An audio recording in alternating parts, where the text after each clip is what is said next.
मित्रों, महाकवि सुशीला के समग्र काव्यखंड से मैं कविता पाठ कर रहा हूँ। इसका संपादन डॉक्टर पवित्र कुमार शर्मा ने किया है। देखिए, कविता का शीर्षक है गति दिशा। ये कविता हमारी मुजफ्फरपुर से निकलने वाली प्रतिमा पत्रिका में छपी थी। इसके संपादक राजेंद्र प्रसाद सिंह जी थे।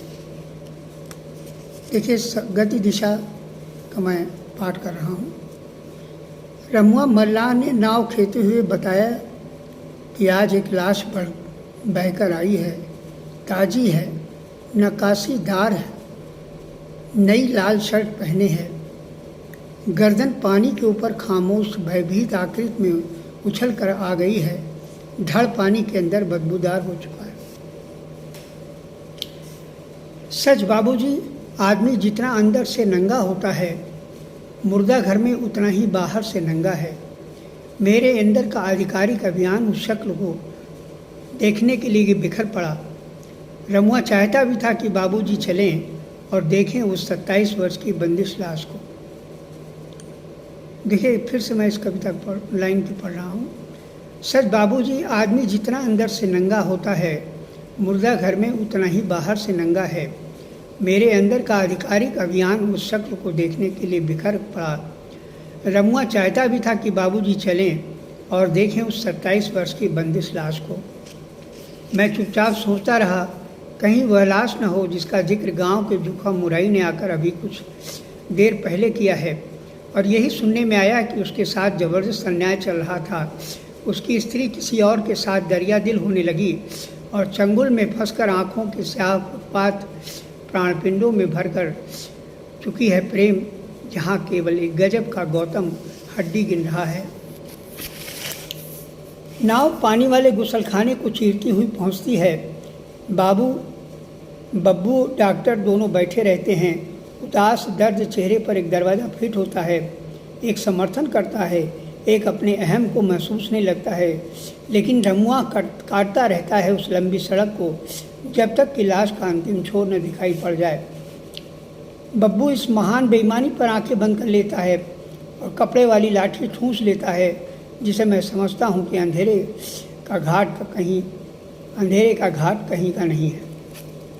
उस ऐतिहासिक किले के नीचे कुत्ते चुमकार कर आदमी के चेहरे नोच रहे थे।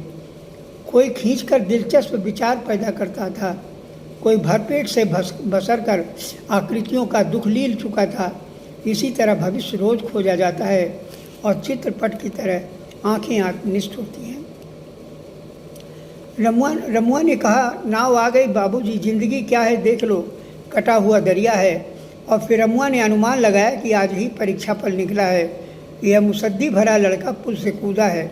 एक साइकिल पुल पर अब भी पड़ी है, हो सकता है इसी की हो। वह इतनी दूर था कि मैं पहचान न सका। समीप ले गया। रमुआ को देखते ही विचार बदल गया, जैसे देश का स्वाद चखने लगा और सारी मृतक संतानों का अट्टहास उसकी कोख में भर गया। उस जमात का जख्म पूरी तरह उस लाश में था। गर्दन दबाई गई। इतिहास के पैरों पर अंगुलियों की रेखाओं की मुहर बनी। गले में सूजन आ गई थी। भयानक लग रहा था कि 5 अंगुलियों में ही अपराध जन्मने लगे हैं। समुदाय वाले स्तर पर हजारों की संख्या में आंखें खुलती है और बंद होती है। वहीं पर कुल्हाड़ी चिपका दी गई है, जिससे उसके देश के 2 नक्शे तैयार हो गए। अब वो आकृति पहचानी नहीं जा सकती।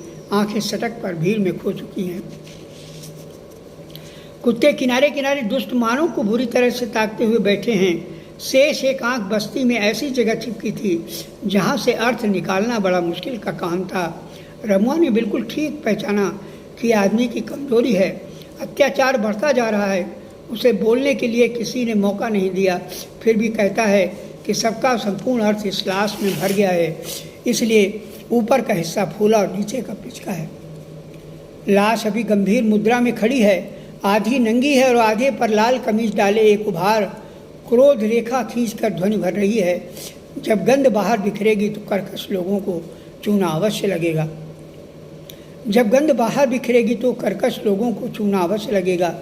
रमुआ दूसरे ही दिन हाँफता हुआ आया, बोला, बाबूजी, लाश की कमीज किसी ने उतार ली है और वो एकदम नंगी हो चुकी है। उसका नंगापन मेरे गुप्त कमरों में चिपक गया है, जिसे नोचने के लिए हजारों गिद्ध लाइन लगाए बैठे हैं। इस लाइन को फिर से देखिए। रमुआ दूसरे ही दिन हाँफता हुआ आया, बोला, बाबूजी, लाश की कमीज किसी ने उतार ली है और वो एकदम नंगी हो चुकी है। उसका नंगापन मेरे गुप्त कमरों में चिपक गया है, जिसे नोचने के लिए हजारों गिद्ध लाइन लगाए बैठे हैं। रमुआ चिंतित है कि आखिर कमीज किसने उतारी, किसमें इतना साहस जागा कि वो एक भयावह आदमी को नंगा कर गया। रमुआ फिर भी नहीं लौटा और लौटेगा भी नहीं, क्योंकि वो ठंडे कमरे का हिसाब समझ गया है कि आदमी हर तरफ से नंगा होता है, केवल व्यक्तिगत पट्टियां बांध लेता है जख्म भरने के लिए। वह भी एक बहाना है, वह भी एक बहाना है।